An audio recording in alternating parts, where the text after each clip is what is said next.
Audiolibros Jorge Estupiñán, la nueva forma de leer libros, presenta La huella del pulgar de San Pedro, de la escritora británica Agatha Christie. Prólogo. Y Jesús le respondió a Pedro: evitemos enfrentamientos, vete al mar, echa el anzuelo, abre la boca del primer pez que cojas, y allí encontrarás una moneda de plata con la que pagarás por los dos. Mateo capítulo 17, versículo 27. Según la leyenda, San Pedro pescó un pez que sujetó bien con el pulgar y el índice, dejando grabadas sus huellas circulares en los lomos y sacando además de su boca la moneda para pagar el tributo del templo. Las dos manchas redondas que este pez tiene en los costados son las que se identifican con la huella que dejaron los dedos de San Pedro.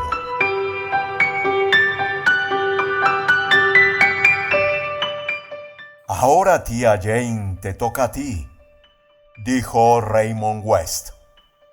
Sí, tía Jane, esperamos algo verdaderamente sabroso, exclamó en tono festivo Joyce Lamprier. Vamos, vamos, no se burlen de mí, queridos, replicó la señorita Marple plácidamente. ¿Creen que por haber vivido toda mi vida en este apartado rincón del mundo, probablemente no he tenido ninguna experiencia interesante? Dios no permita que considere la vida de un pueblo como apacible y monótona, replicó Raymond acaloradamente. Nunca más después de las horribles revelaciones que acabamos de oír de tus labios. El mundo cosmopolita parece tranquilo y pacífico comparado con St. Mary Mead. Bueno, querido, dijo la señorita Marple, la naturaleza humana es la misma en todas partes y, claro está, en un pueblecito se tienen más ocasiones de observarla de cerca. Es usted realmente única, tía Jane, exclamó Joyce. Espero que no le importará que la llame tía Jane, agregó. No sé por qué lo hago.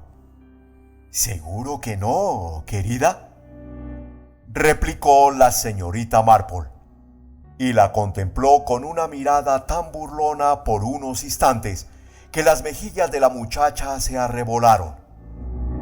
Raymond carraspeó para aclararse la garganta de un modo algo embarazoso. La señorita Marple volvió a contemplarlo sonriente y luego dedicó de nuevo su atención a su labor de punto. Es cierto que he llevado lo que se llama una vida tranquila, pero he tenido muchas experiencias resolviendo pequeños problemas que han ido surgiendo a mi alrededor. Algunos verdaderamente ingeniosos, pero de nada serviría contárselos, ya que son cosas de poca importancia y no les interesarían, como, por ejemplo, ¿quién cortó las mallas de la bolsa de la señora Jones?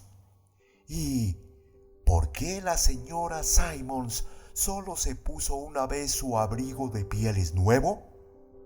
Cosas realmente interesantes para cualquiera que guste de estudiar la naturaleza humana. No, la única experiencia que recuerdo que pueda tener interés para ustedes es la de mi pobre sobrina Mabel y su esposo. Ocurrió hace 10 o 15 años y, por fortuna, todo acabó y nadie lo recuerda. La memoria de las gentes es muy mala, afortunadamente. La señorita Marple hizo una pausa mientras murmuraba para sí. Tengo que contar esta vuelta. El menguado es un poco difícil. 1, 2, 3, 4, 5 y luego se menguan 3. Eso es. ¿Qué estaba diciendo? Oh, sí. Hablaba de la pobre Mabel. Mabel era mi sobrina. una muchacha simpática y muy agradable, solo que lo que podríamos decir un poco tonta. Le gusta armar un drama por cualquier cosa siempre que se enfada y dice muchas más cosas de las que piensa. Se casó con un tal señor Denman cuando tenía 22 años y me temo que no fue muy feliz en su matrimonio. Yo había esperado que aquella boda no llegara a celebrarse, ya que el tal señor Denman parecía un hombre de temperamento violento y no la clase de persona que hubiera sabido tener paciencia con las debilidades de Mabel. Y también porque supe que en su familia había habido algunos casos de locura. No obstante, entonces las muchachas eran tan obstinadas como ahora y como lo serán siempre, y Mabel se casó con él. Después de su matrimonio no la vi muy a menudo. Vino a pasar unos días a mi casa un par de veces y me invitaron a la suya en varias ocasiones, pero, a decir verdad, no me gusta mucho estar en casas ajenas y siempre me las arreglé para excusarme. Llevaban 10 años casados cuando el señor Denman falleció repentinamente. No habían tenido hijos y dejaba todo su dinero a Mabel.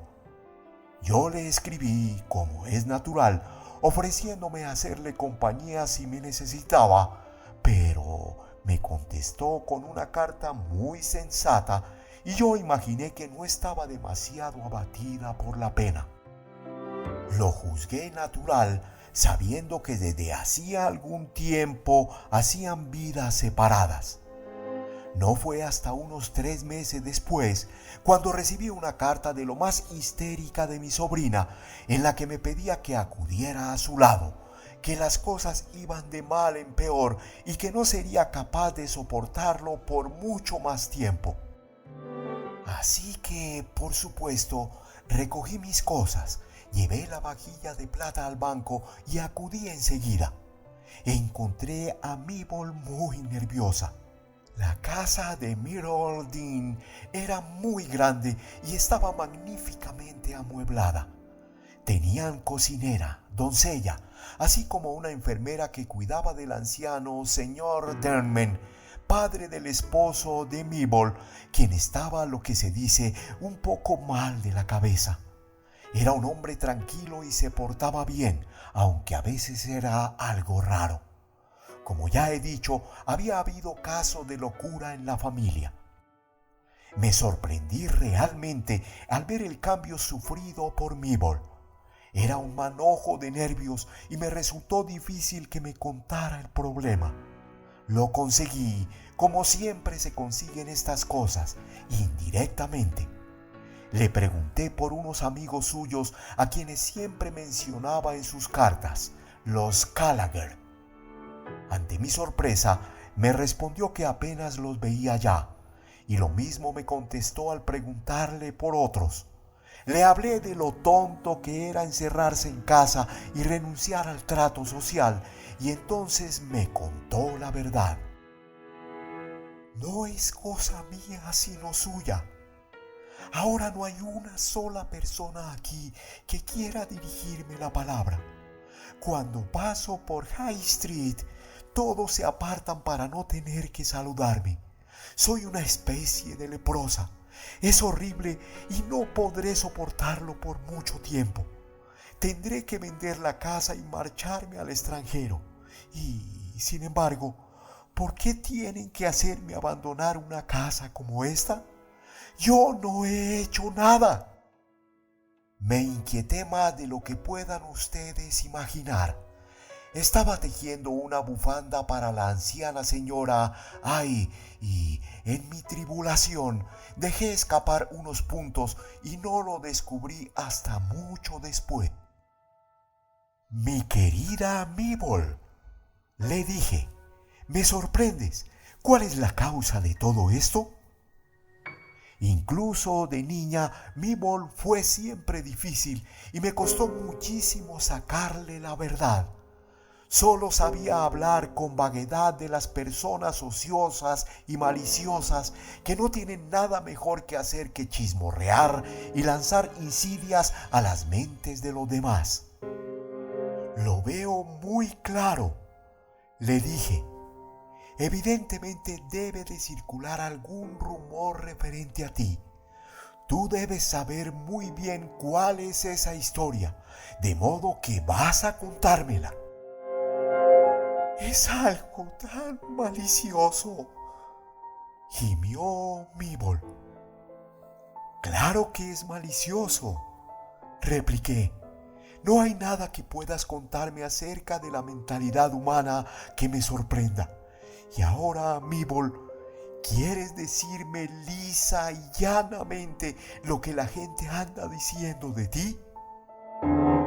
Entonces salió todo. Al parecer, la repentina e inesperada muerte de Jeffrey Denman había suscitado varios rumores. En resumen, la gente pensaba que ella había envenenado a su esposo. Ahora bien, como supongo que ustedes ya saben, no hay nada más cruel ni más difícil de combatir que los rumores. Cuando la gente habla a nuestras espaldas, nada hay que pueda uno rebatir o negar, y las habladurías van creciendo sin que nadie pueda detenerlas. Yo estaba completamente segura de una cosa. Mabel era incapaz de envenenar a nadie y no comprendía por qué iban a arruinarle la vida haciéndole insoportable la estancia en aquella casa solo porque, con toda probabilidad, había hecho alguna estupidez. No hay humo sin fuego, le dije. Mabel, ahora vas a decirme el motivo de que la gente comenzara a rumorear. Debió ser por algo.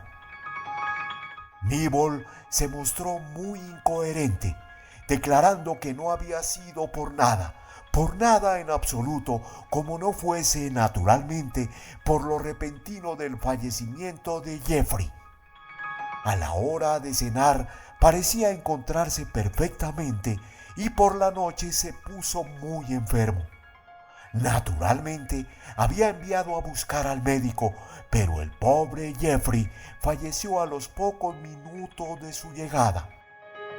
Su muerte fue atribuida a envenenamiento por haber comido setas venenosas. Bueno, le dije, supongo que una muerte repentina de esa clase puede desatar las lenguas, pero sin duda no sin algunos hechos adicionales. ¿Te peleaste con Jeffrey o algo por el estilo?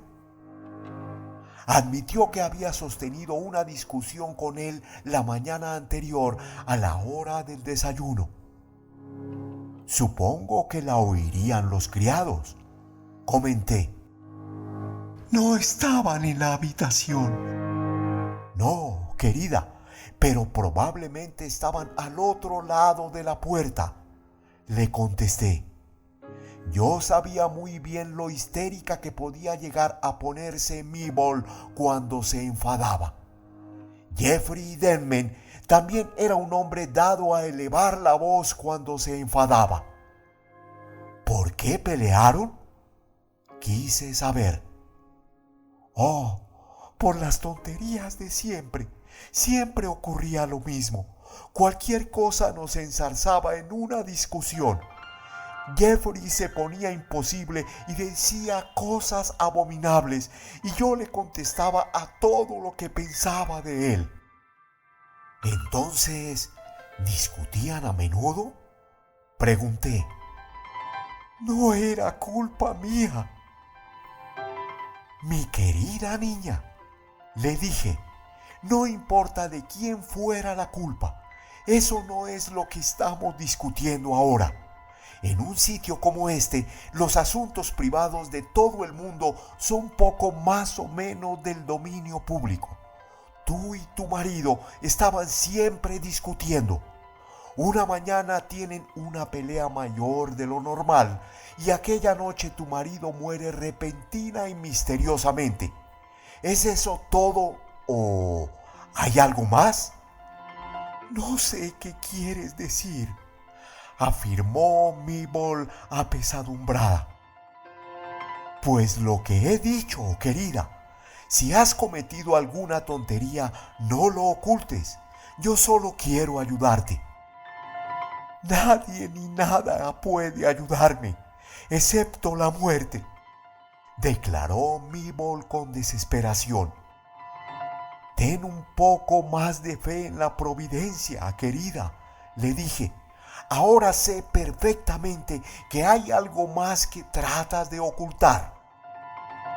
Siempre supe, incluso cuando era una niña, cuando no me decía la verdad. Tardó mucho tiempo, pero al fin lo dijo. Aquella misma mañana fue a la farmacia a comprar arsénico. Por supuesto firmó en el registro y, naturalmente, el farmacéutico lo había contado. ¿Quién es tu médico?, le pregunté. El doctor Rawlinson. Yo lo conocía de vista. Mabel me lo había señalado el día anterior y era lo que vulgarmente se llama un viejo decrépito. Además, yo tenía demasiada experiencia de la vida para creer en la infalibilidad de los médicos. Algunos son inteligentes y otros no, y la mayor parte de las veces no saben lo que le ocurre a uno. Yo no confío ni en los médicos ni en las medicinas. Después de reflexionar sobre lo que había averiguado, me puse el sombrero y me fui a visitar al doctor Rawlinson. Era precisamente lo que yo había supuesto, un anciano amable y tan corto de vista que daba lástima, ligeramente sordo y al mismo tiempo susceptible y quisquilloso en grado extremo. En cuanto mencioné la muerte de Jeffrey Denman, se puso a la defensiva y me habló largo rato de las setas, las comestibles y las que no. Había interrogado a la cocinera, quien admitió que una o dos setas de las que preparó le parecieron un poco extrañas, pero pensó que debían ser buenas, puesto que se las habían enviado de la tienda. Cuanto más pensaba en ello desde aquel día, más convencida estaba de que su aspecto no era normal. Y no es extraño, dije yo. Debieron empezar por ser semejantes a las demás en apariencia y terminar adquiriendo un color naranja con manchas rojas. No hay nada que esa gente no recuerde si se esfuerza. Averigüé que Denman ya no podía hablar cuando llegó el doctor. No podía tragar y falleció a los pocos minutos. El médico parecía completamente satisfecho de su dictamen, pero yo no estaba segura de si era debido a un firme convencimiento o a su testarudez. Me fui directa a casa y pregunté a Mabel por qué había comprado arsénico. Debiste hacerlo con algún propósito, le dije. Mabel se echó a llorar. Quería suicidarme, gimió. Me sentía tan desgraciada y pensé que así terminaría todo.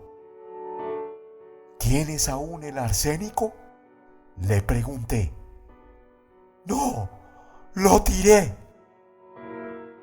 Estuve durante unos momentos dando vueltas en mi mente al problema. ¿Qué ocurrió cuando se sintió mal? ¿Te llamó? No, me negó la cabeza. Hizo sonar el timbre con violencia. Debió llamar varias veces y al fin Dorothy, la doncella, lo oyó y tras despertar a la cocinera, bajó con ella. Cuando Dorothy lo vio, se asustó mucho. Estaba inquieto y delirando. Dejó allí a la cocinera y vino corriendo a buscarme. Yo me levanté y al verlo comprendí en el acto que estaba muy grave. Por desgracia, Brister, que cuida del anciano señor Denman, tenía la noche libre, de modo que no había nadie en la casa que supiera lo que se debía hacer. Mandé a Dorothy a buscar al médico y la cocinera y yo nos quedamos con él, pero al cabo de unos minutos no pude soportarlo más. Era demasiado horrible y regresé a mi habitación para encerrarme en ella. «Fuiste muy egoísta y cruel», le dije, «y no hay duda de que tu comportamiento no te habrá ayudado precisamente. Ya puedes estar segura. La cocinera lo habrá repetido por todas partes. Vaya, es un mal asunto». Luego hablé con el servicio. La cocinera quería contarme lo de las setas, pero la contuve. Estaba harta de aquellas setas. En vez de eso, la interrogué detalladamente acerca del estado de su amo en aquella trágica noche. Las dos estuvieron de acuerdo en que parecía agonizante, que apenas podía tragar, solo hablaba con voz apagada y delirante y que no dijo nada que tuviera sentido. ¿Qué dijo cuando deliraba?, pregunté con curiosidad. «Algo acerca de un pescado, ¿no?», dijo volviéndose a la otra. Dorothy asintió. «Un montón de pescado», dijo, «o alguna tontería por el estilo». Enseguida comprendí que el pobre señor había perdido la cabeza. No era posible sacar nada en claro de aquello. Como último recurso, fui a ver a Brister, que era una mujer delgada de unos 50 años. «Es una lástima que no estuviera yo aquella noche», dijo. «Al parecer nadie intentó hacer nada por él hasta que llegó el médico». «Supongo que deliraba», dije pensativa.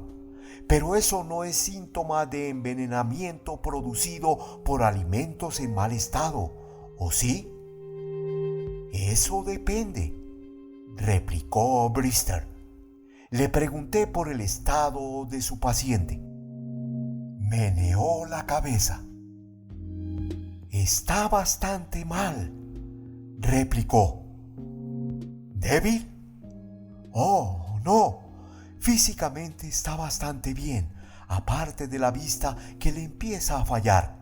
Puede que nos sobreviva a todos nosotros, pero su mente se está perdiendo muy deprisa. Les dije al señor y a la señora Denman que debían internarlo en un sanatorio, pero la señora Denman no quiere oír hablar de ello siquiera. Debo decir que Mabel siempre ha tenido un corazón generoso». Bien, así estaban las cosas. Consideré cuidadosamente todos los aspectos y finalmente decidí que solo quedaba una cosa por hacer. En vista de los rumores que circulaban, debíamos solicitar un permiso para exhumar el cadáver, practicarle la debida autopsia y hacer que las lenguas se callaran para siempre. Desde luego, Mabel armó un gran alboroto diciendo que no se debía molestar a un muerto en su tumba, etcétera, etcétera, pero yo me mantuve firme. No me alargaré en esta parte de mi historia. Conseguimos el permiso y se llevó a cabo la autopsia, o como se llame eso, mas el resultado no fue lo satisfactorio que debiera haber sido. No se encontró el menor rastro de arsénico, cosa favorable, pero las palabras exactas del informe forense fueron que no había nada que demostrase la causa de la muerte. De modo que aquello no solucionó nada. La gente continuó hablando de venenos raros que no dejan rastro y tonterías por el estilo.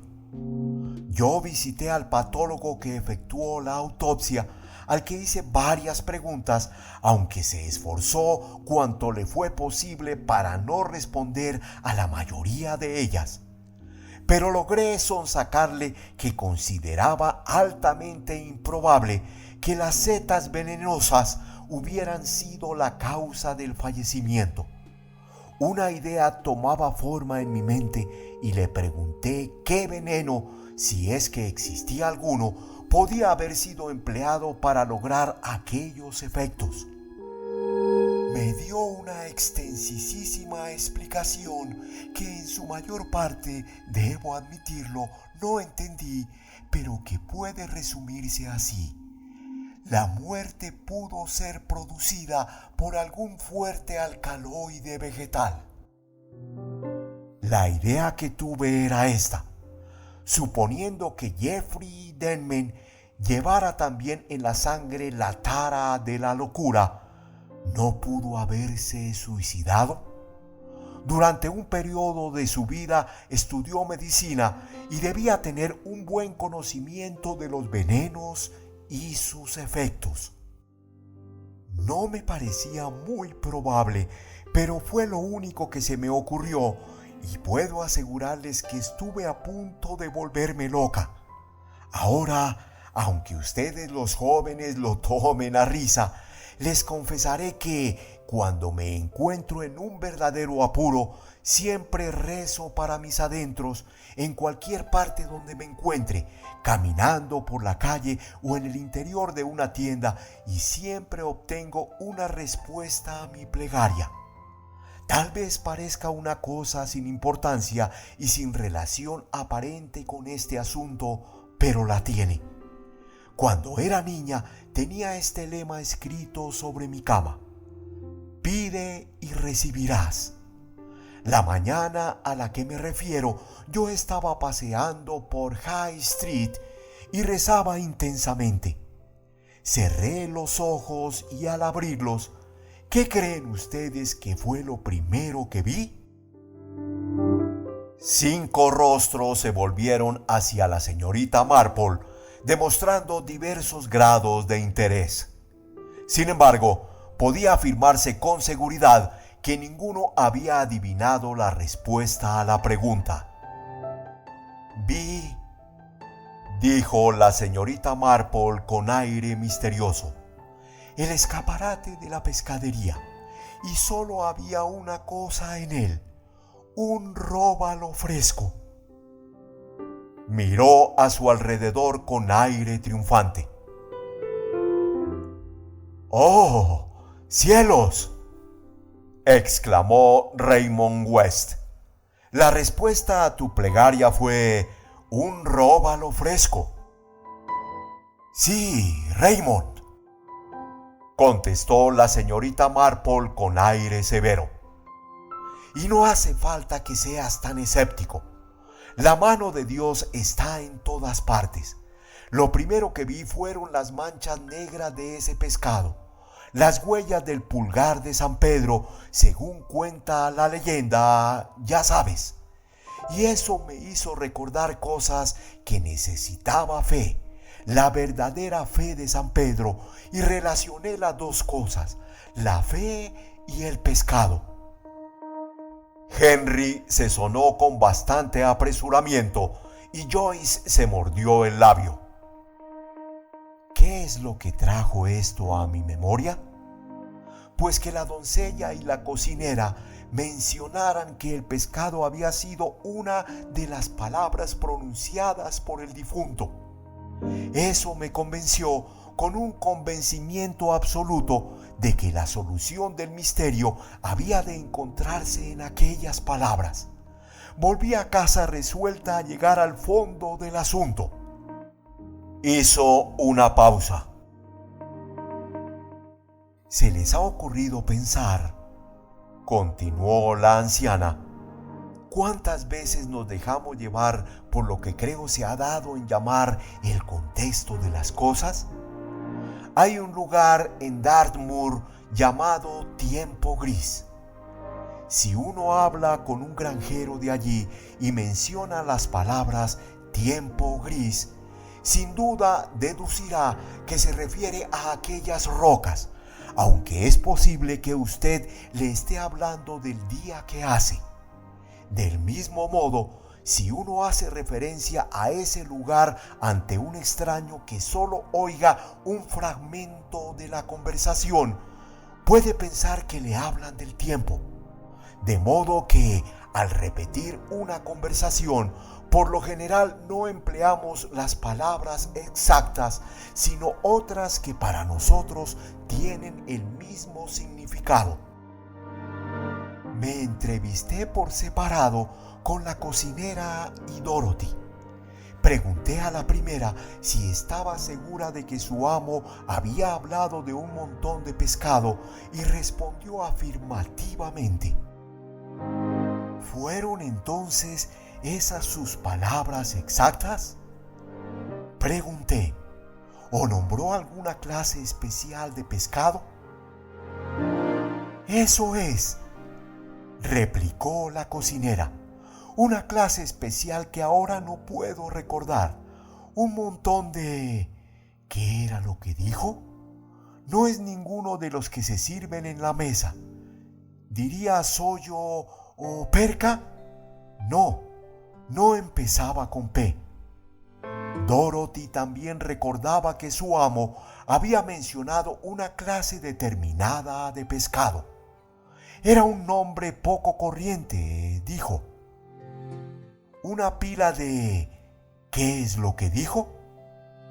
¿Dijo montón o pila? Pregunté. Creo que dijo pila, pero no estoy segura. Es tan difícil recordar las palabras exactas. ¿No es cierto, señorita? Especialmente cuando no tienen sentido. Pero ahora que lo pienso, estoy casi segura de que dijo pila, algo que me sonó muy extraño, y luego pronunció el nombre de un pescado que empieza con C, pero no era el congrio ni cangrejo.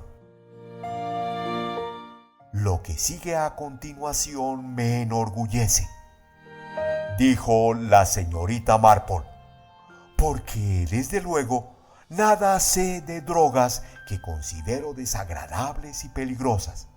Tengo una receta de mi abuela para hacer infusión de tanaceto que vale más que todas las medicinas. Pero yo sabía que en la casa había varios libros de medicina y que uno de ellos era un índice de drogas. ¿Comprenden? Mi idea fue que Jeffrey había tomado alguna dosis de veneno e intentó decirlo. Bien, primero miré las que empezaban por R, sin encontrar nada que me pareciese probable. Luego seguí con la letra P y casi enseguida di con ella. ¿Qué creen ustedes que era? Miró a su alrededor, saboreando su triunfo. Pilocarpina. ¿No adivinan cómo sonaría en labios de un hombre que apenas pudiera hablar? ¿Y cómo sonaría a oídos de una cocinera que nunca lo hubiera oído? ¿No debió de darle la impresión de que decía algo así como pila de carpas? ¡Por Júpiter!, exclamó Henry. Nunca se me hubiera ocurrido, confesó el doctor Pender. Es muy interesante, dijo la señora Frederick. Interesantísimo. Busqué apresuradamente la página que señalaba el índice y leí los efectos que la pilocarpina produce en los ojos y otras cosas que no hacen al caso, y al fin llegué a una frase muy significativa. Ha sido empleada con éxito como antídoto contra el envenenamiento producido por la atropina. Entonces lo vi todo con claridad. Nunca consideré muy probable que Jeffrey Denman se hubiera suicidado. No, esta nueva solución no solo era posible, sino que estaba segura de que era la verdadera, ya que todas las piezas del rompecabezas encajaban. No voy a tratar de adivinarlo, dijo Raymond. Continúa, tía Jane, y dinos lo que estaba tan claro para ti. Yo no sé nada de medicina, por supuesto, replicó la señorita Marple. Pero lo que sí sabía era que, cuando mi vista empezó a fallar, el médico me recetó unas gotas de sulfato de atropina. Fui directamente a la habitación del anciano señor Denman y no me anduve por las ramas. Señor Denman, le dije, lo sé todo. ¿Por qué envenenó usted a su hijo? Me miró durante un par de segundos. Era un hombre bastante atractivo a su manera y luego se echó a reír. Fue una de las risas más malvadas que he oído en mi vida y les aseguro que se me puso la piel de gallina. Solo en una ocasión oí algo parecido cuando la pobre señora Jones se volvió loca. Sí, me contestó. Yo maté a Jeffrey. Yo era demasiado listo para él y él quería quitarme de en medio. ¿No es cierto? Encerrarme en un asilo. Lo oí hablar con Mabel. Mabel es una buena chica. Se puso de mi parte, pero yo sabía que no iba a poder impedirlo indefinidamente. Al fin se habría salido con la suya, como siempre. Pero yo acabé con él, con mi hijo amable y cariñoso. Bajé durante la noche. Fue muy sencillo. Brewster había salido y mi querido hijo estaba durmiendo. Tenía un vaso de agua en la mesilla de noche. Siempre bebía cuando se despertaba a medianoche. Lo vacié y luego vertí en él mi botella de gotas para los ojos. Cuando se despertase, se lo bebería antes de saber qué era. Solo me quedaba una cucharada, pero fue suficiente.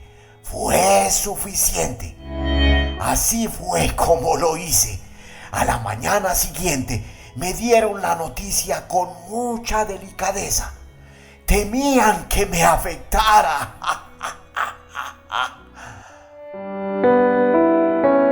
Bien, este es el final de mi historia. Desde luego el pobre viejo fue internado en un sanatorio. En realidad no era responsable de lo que había hecho. Se supo la verdad y todo el mundo se compadeció de Mabel y no sabían qué hacer para compensarla de sus injustas sospechas. Pero de no haber sido porque Jeffrey se dio cuenta de lo que había tomado e intentó pedir que le trajeran el antídoto sin demora, es posible que nunca se hubiera descubierto. Creo que la atropina produce ciertos síntomas muy evidentes, dilatación de las pupilas y demás, pero desde luego, y como ya les he dicho, el doctor Rawlinson era muy corto de vista, pobre viejo. Y en el mismo libro de medicina que continué leyendo porque era muy interesante, se daban los síntomas del envenenamiento producido por la ingestión de alimentos en mal estado y por la atropina, y no se diferencian gran cosa. Pero les aseguro que no he vuelto a ver un róbalo fresco sin acordarme de la huella del pulgar de San Pedro. Hubo una larga pausa. Mi querida amiga, dijo el señor Petherick, es usted realmente maravillosa. Recomendaré a Scotland Yard que vengan a pedirle consejo. Intervino Henry. Bueno, de todas formas, hay una cosa que ignoras, tía Jane, dijo Raymond. Oh, Sí que lo sé, querido, replicó la señorita Marple. Ha ocurrido precisamente antes de cenar, ¿no es cierto? Cuando llevaste a Joyce a contemplar la puesta de sol. Es un lugar muy adecuado, junto a los jazmines. Allí es donde el lechero le preguntó a Annie si quería casarse con él. Vaya, tía Jane, replicó el joven, no estropees todo el romanticismo. Joyce y yo no somos como el lechero y Annie. En eso te equivocas, querido, dijo la señorita Marple. En realidad, todos somos iguales, aunque afortunadamente tal vez no nos demos cuenta.